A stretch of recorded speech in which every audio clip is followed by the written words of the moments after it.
Alléluia. Shalom à tous, soyez bénis dans le nom de Jésus. Père, mon âme te loue de ce que tu m'as choisi pour annoncer la justice aux nations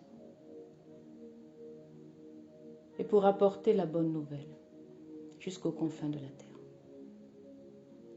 Merci Père pour la grâce. Merci pour les auditeurs dans le nom de Jésus. Peuple de Dieu, soyez bénis dans le nom de Jésus. Le thème de ce matin, le prophète dans l'Ancien Testament. Je lis la parole de Dieu dans le nom de Jésus.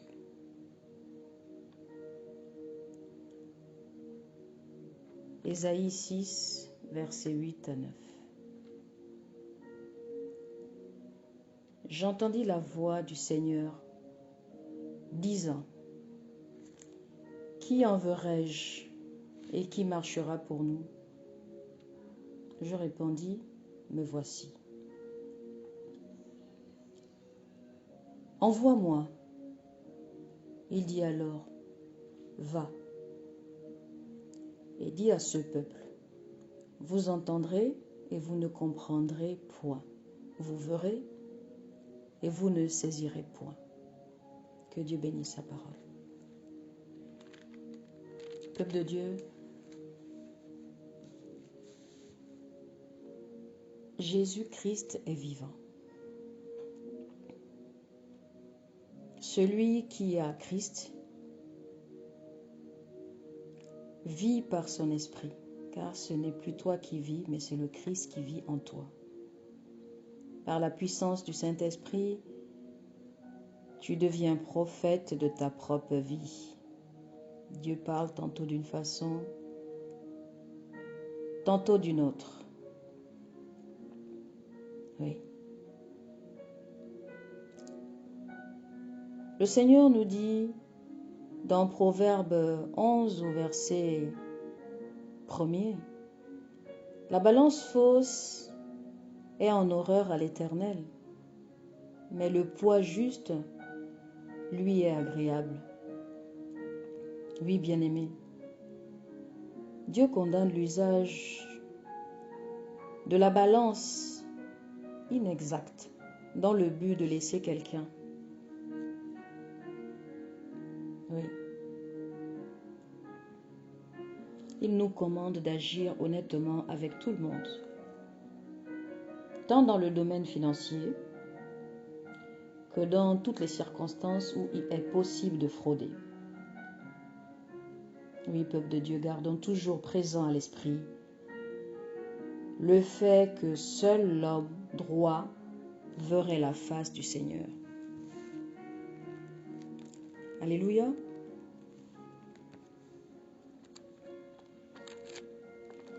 Vous savez, Église,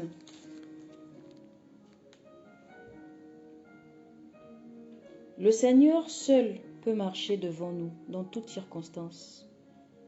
Comme il le dit dans Juge 4, chapitre 4, verset 14.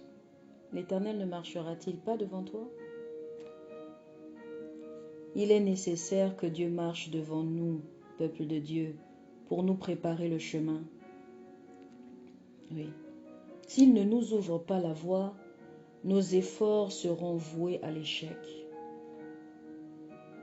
C'est pourquoi nous devons continuellement chercher à ce que le Seigneur nous guide dans notre vie. C'est très important. La place des prophètes dans l'histoire juive est une genèse dont nous allons partager. Oui, la parole de Dieu nous enseigne que celui qui reçoit un prophète en qualité de prophète est béni. Les prophètes de l'Ancien Testament étaient des hommes et des femmes de Dieu qui se levaient spirituellement dessus leurs contemporains. Dans la littérature, on ne trouve pas de personnage qui soit plus fascinant que les prophètes de l'Ancien Testament. Et oui. Sacrificateur, juge, roi, sage, conseiller et psalmiste, chacun a occupé une place particulière dans l'histoire d'Israël. Mais aucun ne s'est élevé par sa stature à la hauteur du prophète ou n'a exercé autant d'influence dans l'histoire du salut. Les prophètes ont effectivement exercé une grande influence dans la composition de l'Ancien Testament, oui. C'est ce qui apparaît avec évidence dans la division même de la Bible hébraïque, qui se compose de la loi ou la Torah. Des prophètes et des écrits. Luc 24, verset 44. La partie connue sous le nom de prophètes comprend 6 livres historiques qui ont été rédigés dans une perspective prophétique. Vous avez le livre de Josué, vous avez le livre de Juges, vous avez le livre de 1 Samuel, le livre de 2 Samuel. Vous avez le livre de 1 Roi, le livre de 2 Rois. Bien-aimés, des livres à méditer. Vous savez, plusieurs d'entre vous pensent que, comme nous sommes sous la grâce, nous n'avons plus besoin d'être dans l'Ancien Testament. Mais la parole nous dit que la nouvelle alliance n'annule pas la première. Moi, je vous conseille de lire votre Bible en lisant un chapitre de l'Ancien Testament, un psaume, un verset de Proverbe, et lire un verset, pourquoi pas un chapitre du Nouveau Testament, afin d'être rempli de la connaissance de l'Ancien Testament et de vivre en puissance sous la nouvelle alliance, donc Christ. Ce qui veut dire que les auteurs de ces livres étaient des prophètes. Oui, les livres dont j'ai cité les noms, Josué, Juge, 1 Samuel, 2 Samuel, 2 Rois, c'était des prophètes qui ont écrit ces livres. Oui, il convient d'y ajouter 16 livres qui sont spécifiques, prophétiques, Ésaïe et Malachie.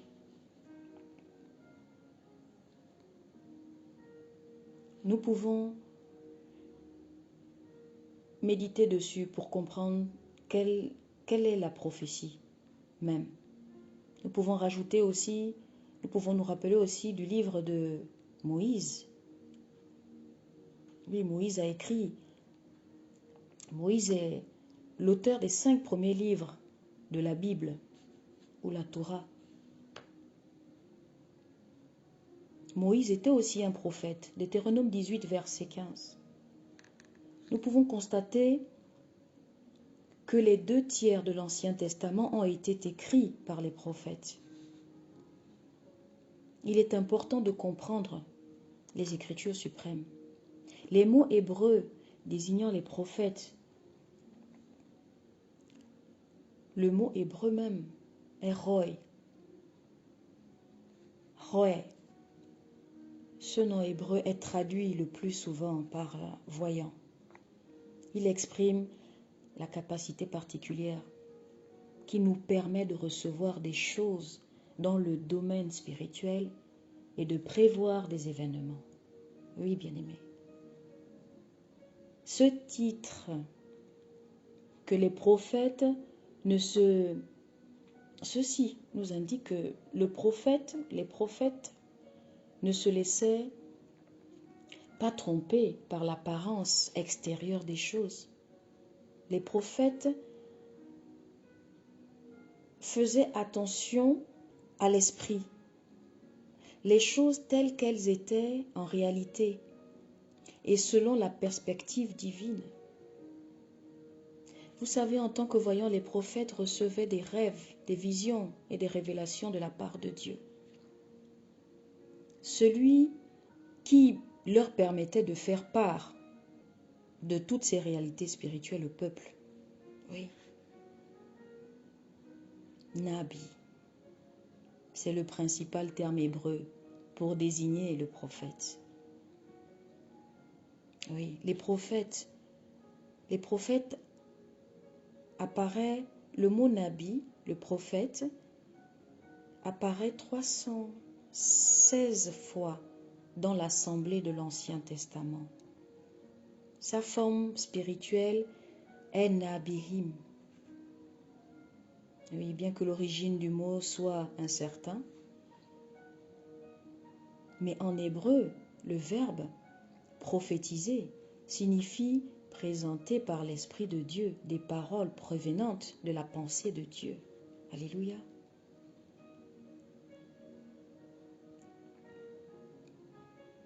Un nabi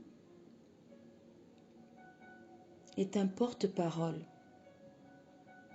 qui s'exprimait sous l'inspiration et la puissance de l'Esprit de Dieu.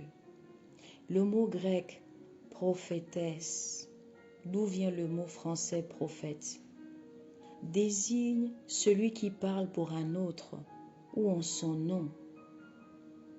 Le prophète s'adressait donc au peuple de Dieu, de l'Alliance, au nom de Dieu, en fonction de ce qu'il avait entendu, vu et reçu de la part de Dieu. Vous savez, Église, dans l'Ancien Testament, on désignait également le prophète par des termes. Oui, des termes comme homme de Dieu. Vous pouvez le voir dans 2 Rois 4, verset 21. On pouvait les appeler aussi serviteurs de Dieu. Vous pouvez le voir dans Ésaïe 20, verset 3. Dans Daniel 6, verset 20. On pouvait aussi désigner un prophète comme un homme qui a l'esprit sur lui. Ésaïe 61, verset 1 à 3. On pouvait appeler le prophète, on pouvait nommer le prophète en tant que sentinelle. Ézéchiel 3, verset 17.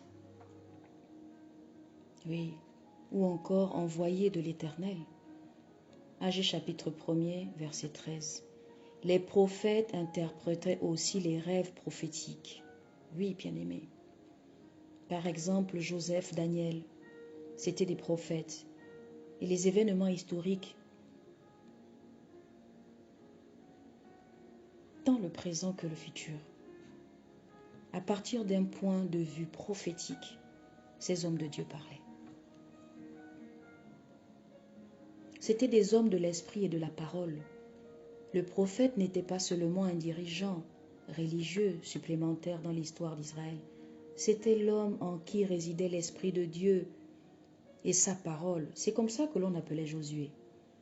L'homme en qui l'Esprit de Dieu vivait. Oui. Les prophètes, c'étaient des hommes en qui résidait l'Esprit de Dieu et sa parole. Ézéchiel 37, verset 1er et verset 4. L'Esprit et la parole de Dieu étant en lui, le prophète de l'Ancien Testament devait posséder les 3 caractéristiques d'un homme de Dieu rempli de l'Esprit. Une connaissance révélée par Dieu. Le prophète recevait de Dieu une certaine connaissance concernant ses contemporains, les événements et la vérité rédemptrice. Le but principal de cette connaissance était d'encourager le peuple de Dieu à rester fidèle à son Dieu et à son alliance. Oui, bien que le peuple de Dieu se détournait, le Seigneur a dû interrompre l'envoyé des hommes de Dieu, des prophètes. Il a dû utiliser des juges en qui il mettait son esprit. Le livre de Juges nous en parle. La caractéristique particulière de la prophétie vétérotestamentaire était qu'elle exposait très clairement la volonté de Dieu pour son peuple à travers l'instruction, la correction et l'avertissement surtout. Dieu utilisait des prophètes pour annoncer son jugement avant qu'il ne soit exécuté. C'est de la terre même d'Israël et des périodes parfois les plus sombres de l'histoire de Juda que furent prononcées des prophéties particulières à propos du Messie, le Christ, et du royaume de Dieu. Vous savez que des prédictions relatives aux événements futurs de l'histoire du monde, Dieu avait tout prévu. Une puissance donnée par Dieu, Église. Une fois qu'ils étaient remplis de l'Esprit de Dieu, les prophètes étaient entraînés dans la sphère du miraculeux. Amen. Par le moyen des prophètes, la vie et la puissance de Dieu se manifestaient d'une manière surnaturelle dans un monde qui autrement serait resté fermé à cette réalité. Bien-aimés, bénissez les prophètes. Oui. Un mode de vie particulier. Les prophètes avaient abandonné la vaine poursuite des choses de la vie pour se consacrer exclusivement à Dieu. Ils protestaient vigoureusement contre l'idolâtrie, l'immoralité et toute la manifestation du mal au sein du peuple de Dieu. Ils se sont même élevés contre certains rois et certains sacrificateurs qui s'étaient corrompus. Oui, Église. Le prophète a un travail particulier. Et la Bible peut nous le montrer. La Bible nous dit que c'est des gens qui militaient pour la sainteté et pour de justes réformes en Israël. Toujours l'offensive pour le royaume de Dieu et sa justice. Les prophètes luttaient parfois même au péril de leur vie pour que la volonté de Dieu triomphe. Oui, nous avons 8 caractéristiques du prophète de l'Ancien Testament. Les personnages, quelle sorte de personnages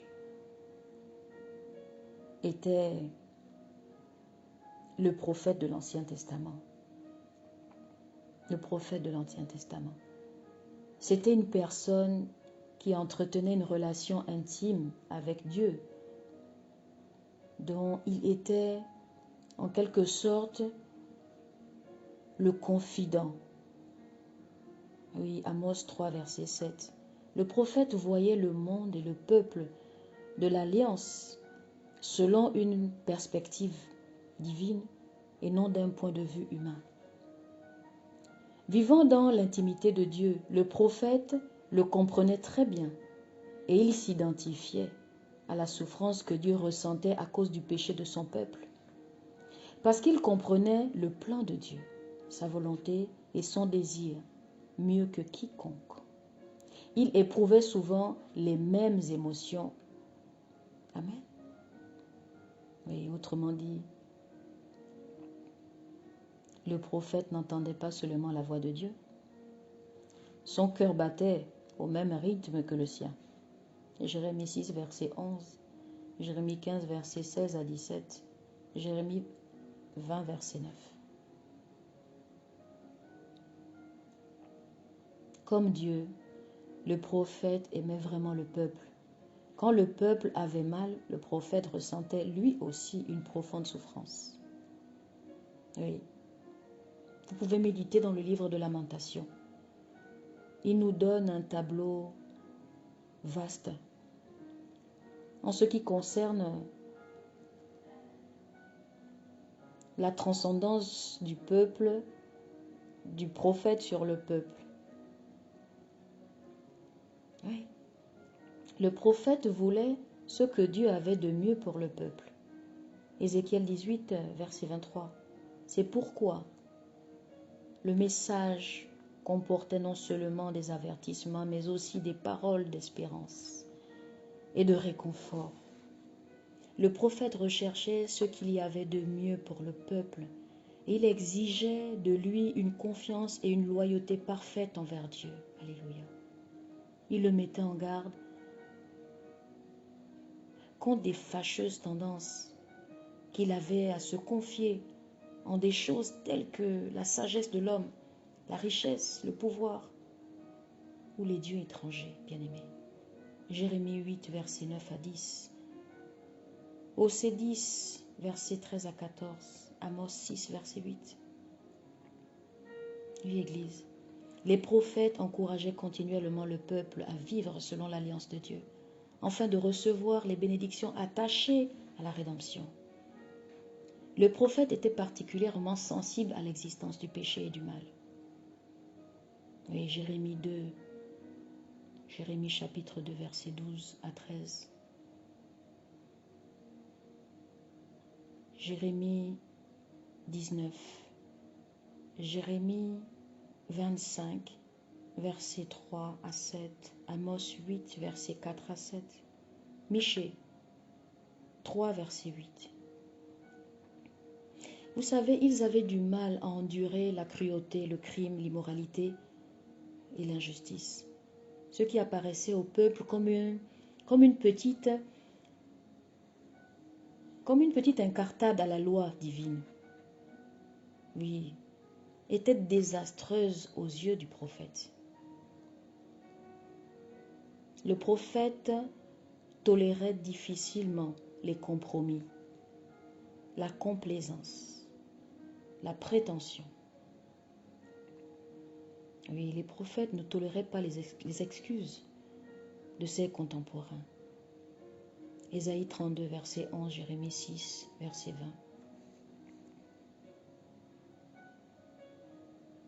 Jérémie 7, verset 8 à 15. Verset 21 à 23, Amos 4, verset 1er. Amos 6, verset 1er. Alléluia. Il partageait plus que quiconque l'amour que Dieu éprouvait pour la justice et la haine qu'il ressentait à l'égard du mal. Hébreux chapitre 1er, verset 9. Le prophète défiait constamment la conception spirituelle que le peuple se faisait de la sainteté de Dieu. Il tentait désespérément de l'encourager à faire preuve d'une fervente obéissance à toutes les instructions divines. Oui, bien-aimé, il avait horreur du déni-engagement. Vous savez, ces paroles que nous prononçons, que nous demandons à Dieu, oui, ces alliances que nous bâtissons,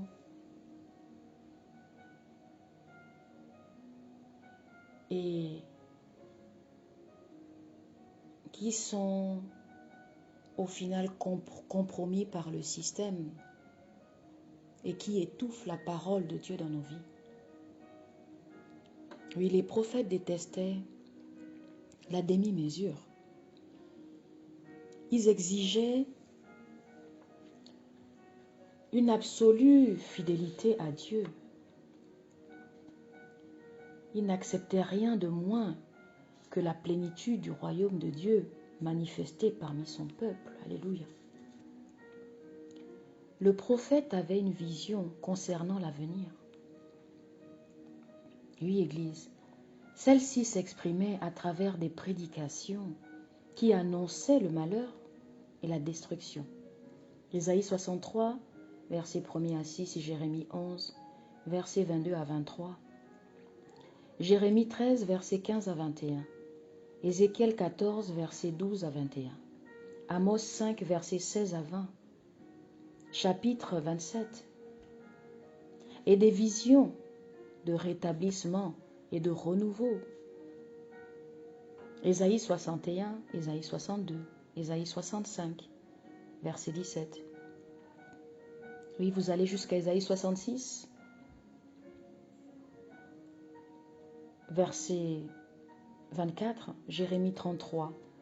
Vous avez Ézéchiel 37. Oui, Église. Les prophètes ont prononcé plusieurs prophéties concernant la venue du Messie. Le tableau sur les prophéties était grand. Pour mieux comprendre qui sont les prophètes au milieu de nous,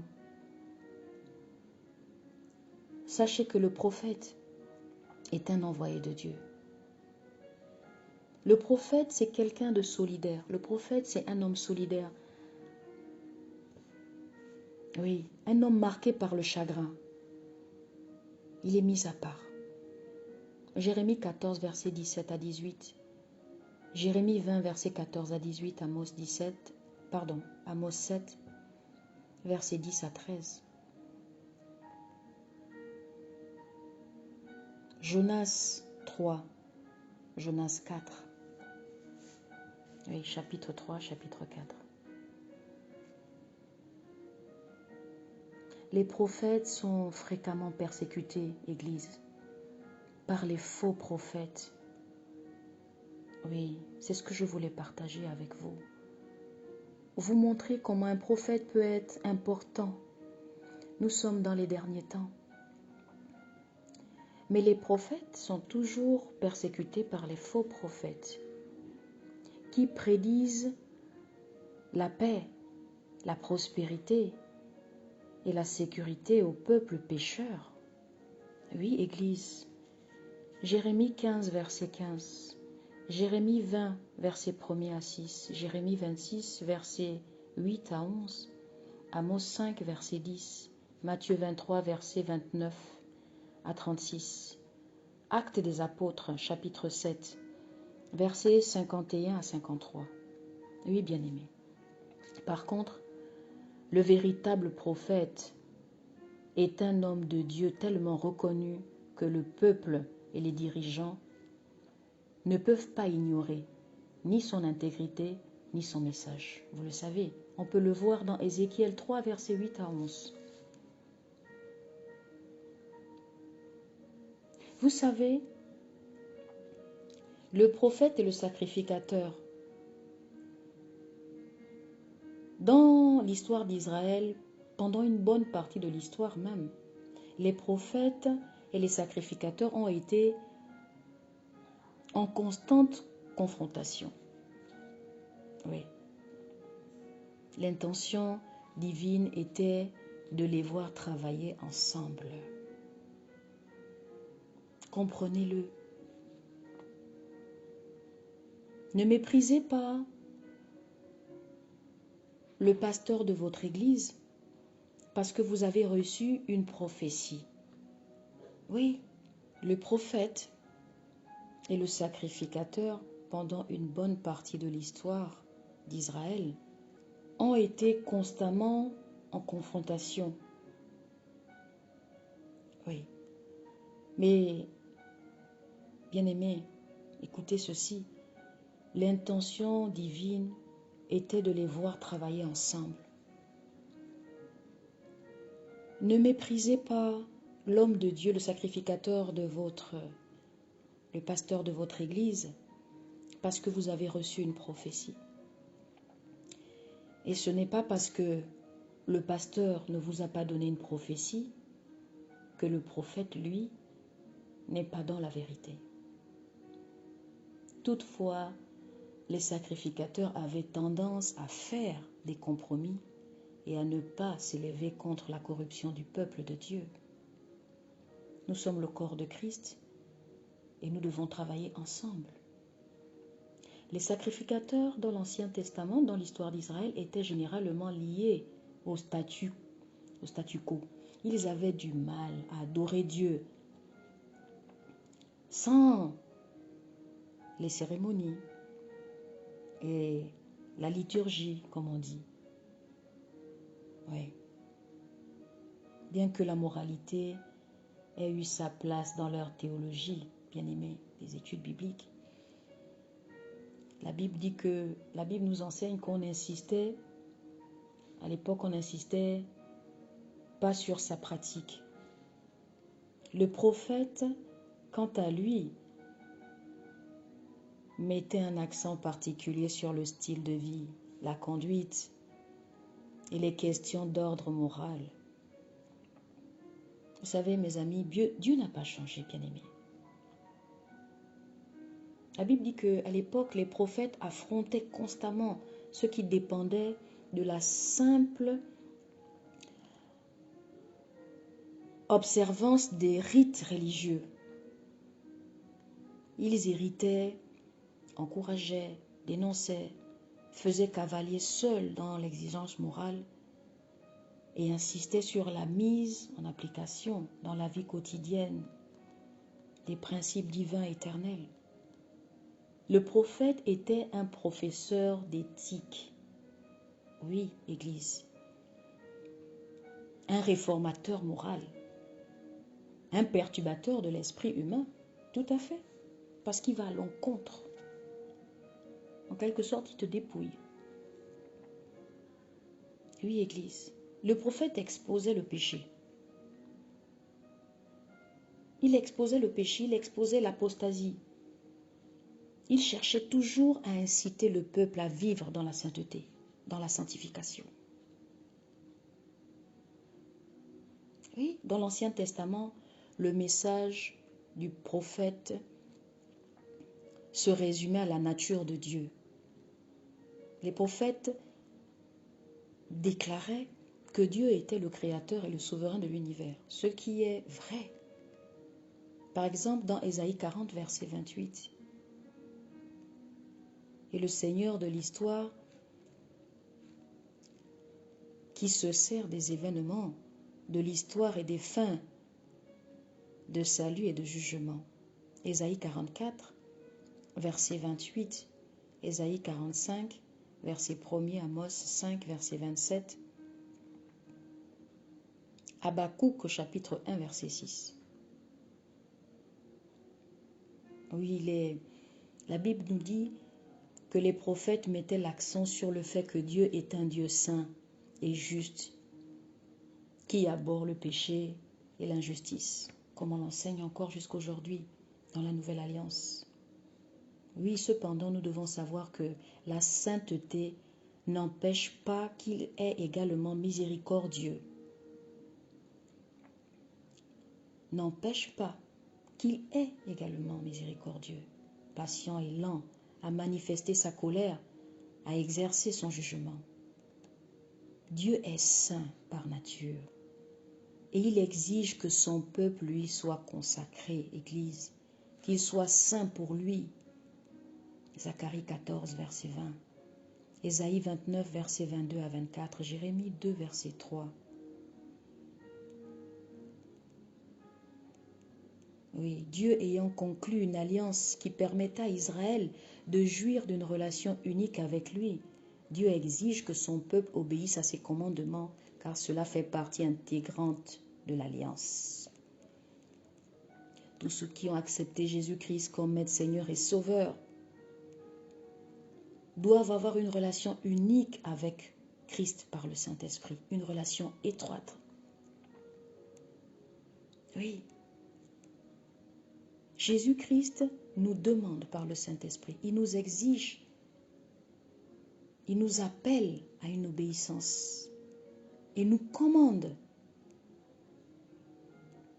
Oui, c'est un commandement qui fait partie intégrante de l'alliance que nous avons avec lui.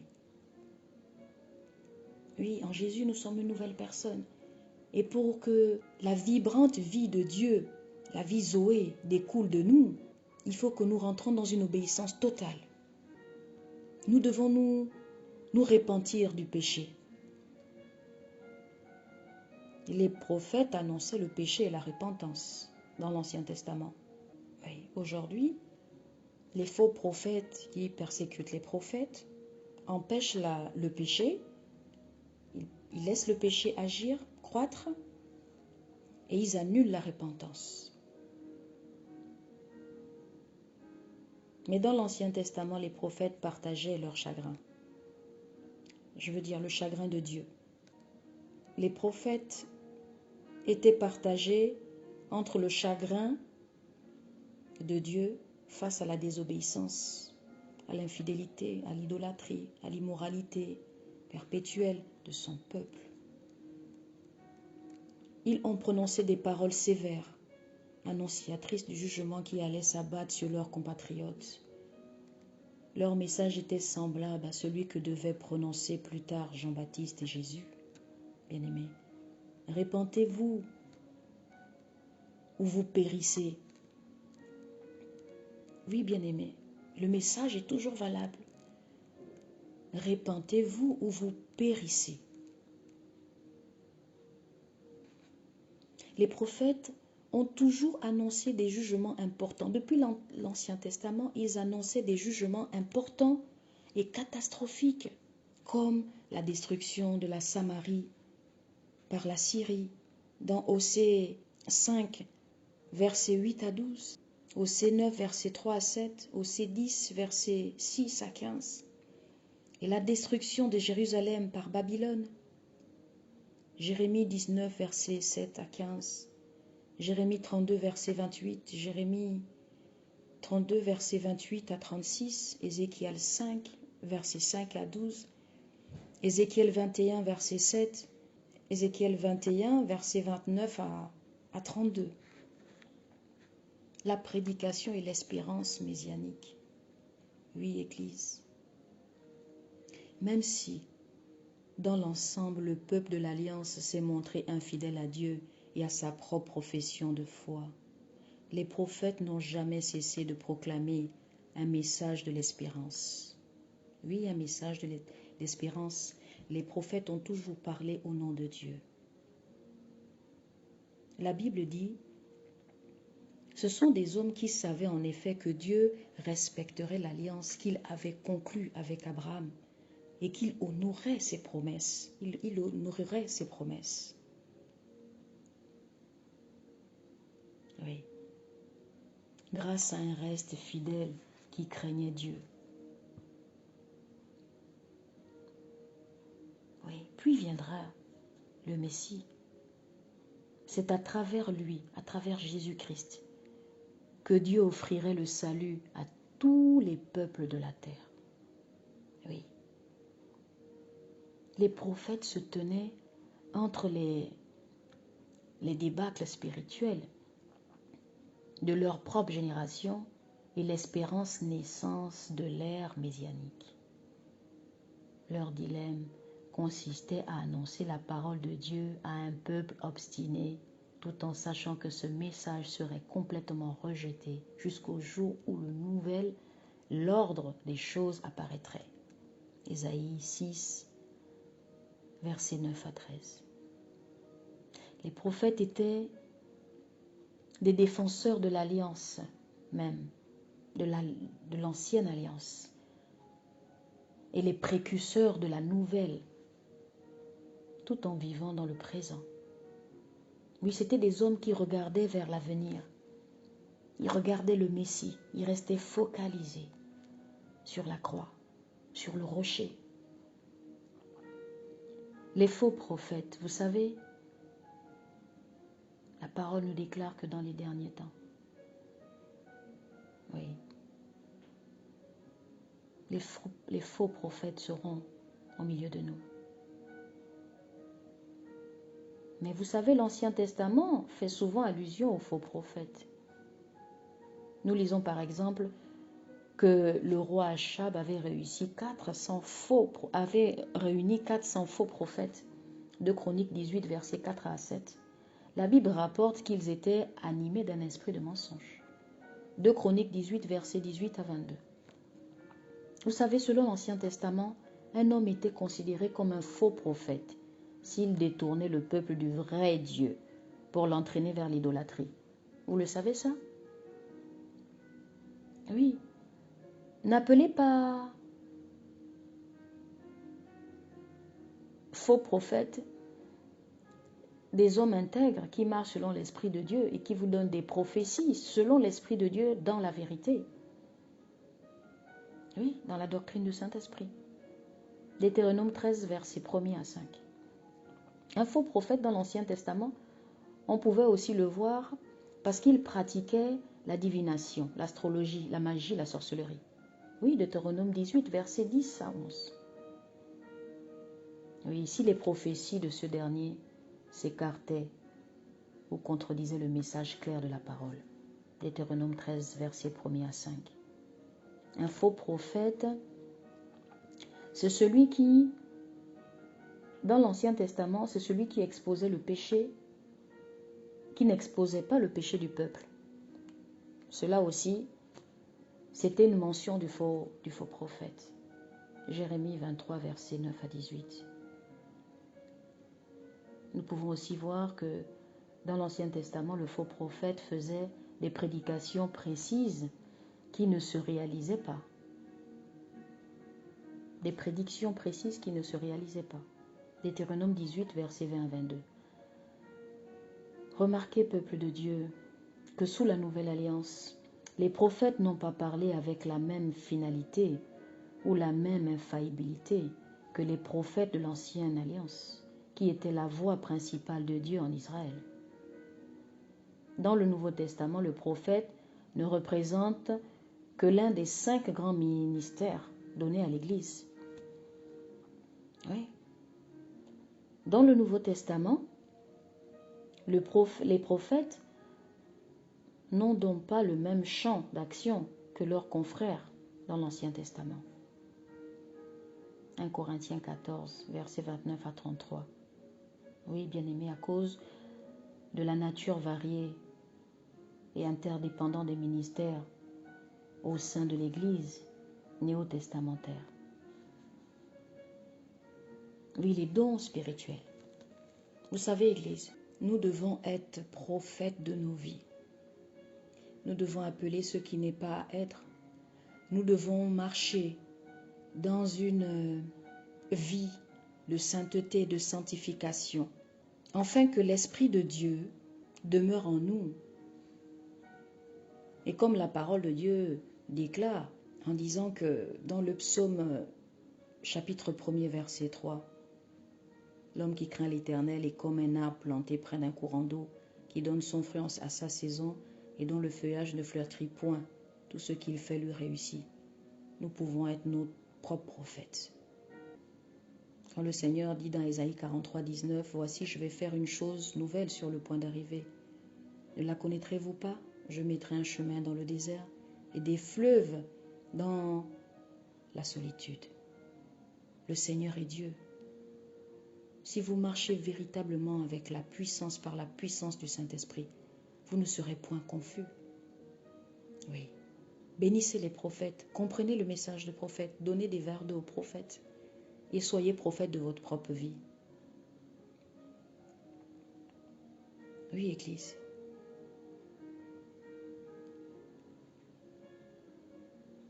Alléluia. Père, je te bénis pour ce message. Je prie, Seigneur, que ton Église ait la révélation et la prophétie du corps de Christ, afin que nous puissions élever les voix et prier, Seigneur, en tant qu'armée de Dieu sur la terre, afin que ceux qui sont déchus de la grâce obtiennent la grâce.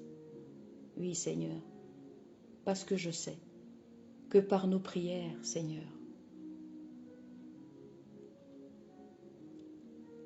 le ciel intercède en faveur de l'Église sur la terre. Oui, Père, tu n'as pas les projets de malheur, Père, pour tes enfants.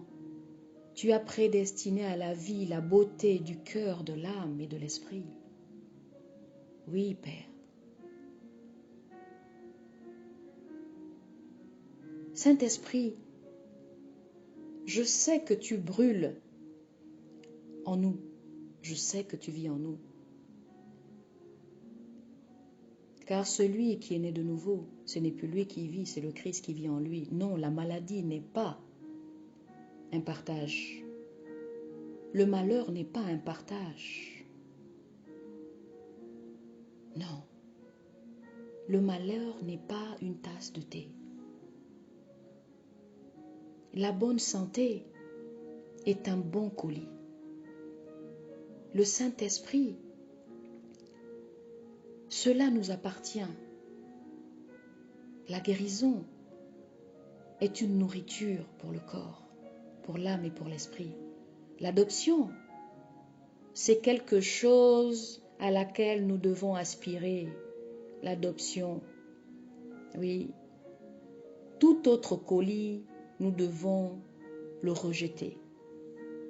C'est un nom irrévocable. Nous disons non à Satan au nom de Jésus-Christ de Nazareth. Soyez bénis.